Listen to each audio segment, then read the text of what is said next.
ಗಣಿತಜ್ಞ Pythagoras, George Bernard Shaw. Mona Lisa ಬಿಡಿಸಿದ ಯಾರು? Leonardo ಡ ವಿಂಚಿ.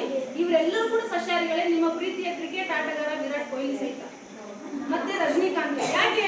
ಮೋದಿ ಸಹಿತ. ಯಾಕೆ? ನಿಮಗೆ ಇನ್ನೊಂದು ವಿಷಯ ಗೊತ್ತಾ? ಅಲೋ, ಈ ದೇಶದ ರಾಷ್ಟ್ರಪತಿ ಯಾರು? ಅವರೊಂದು ಆದೇಶ ಮಾಡಿದ್ರು ರಾಷ್ಟ್ರಪತಿ ಆದ ತಕ್ಷಣ. ಅದು ನಿಮ್ಗೆ ಗೊತ್ತಾ? ರಾಷ್ಟ್ರಪತಿ ಭವನದಲ್ಲಿ ಇನ್ನು ಮೇಲೆ ಅವ್ರು ಇರೋವರೆಗೂ ಮಾಂಸಾಹಾರವನ್ನ ಅಡಿಗೆ ಮಾಡುವಂತಿಲ್ಲ.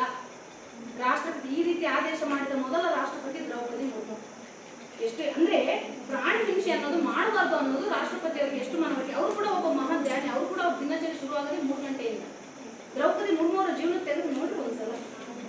ಎಂತ ಹಂತದಲ್ಲಿ ಅವರು ಒಂದು ಆತ್ಮಹತ್ಯೆ ಲೆವೆಲ್ ಹೋದ್ರು. ಮಗು ತೀರ್ಕೊಳ್ತಾರೆ, ಮಗು ವಯಸ್ಸಿಗೆ ಬಂದ ಮಗ ಹೋಗ್ತಾನೆ, ಆಮೇಲೆ ಗಂಡ ತೀರ್ಕೊತಾನೆ, ಆಮೇಲೆ ತಾಯಿ ಹೋಗ್ತಾಳೆ. ಅಂತ ಸಂದರ್ಭದಲ್ಲಿ ಡಿಪ್ರೆಷನ್ ಹೋದಾಗ ಅವ್ರಿಗೆ ಸಿಕ್ಕಿರೋದೇನು ಅಂದ್ರೆ ಧ್ಯಾನ. ಅದು ಬ್ರಹ್ಮಕುಮಾರಿ ಈಶ್ವರಿ ವಿಶ್ವವಿದ್ಯಾಲಯ.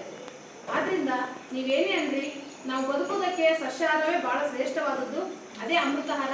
ವಿಶ್ವ ಆರೋಗ್ಯ ಸಂಸ್ಥೆ ಅಂದ್ರೆ UNO ನೇತೃತ್ವದಲ್ಲಿರುವಂತಹ ಅದರ ಒಂದು UNOದು ಒಂದು ಸಂಸ್ಥೆ WHO ಅಂದ್ರೆ ವರ್ಲ್ಡ್ ಹೆಲ್ತ್ ಆರ್ಗನೈಸೇಷನ್ ಕೂಡ ಏನು ಹೇಳ್ತದಂದ್ರೆ ಸಸ್ಯಾಹಾರವೇ ಶ್ರೇಷ್ಠವಾದ ಆಹಾರ ಅಂತೇಳಿ.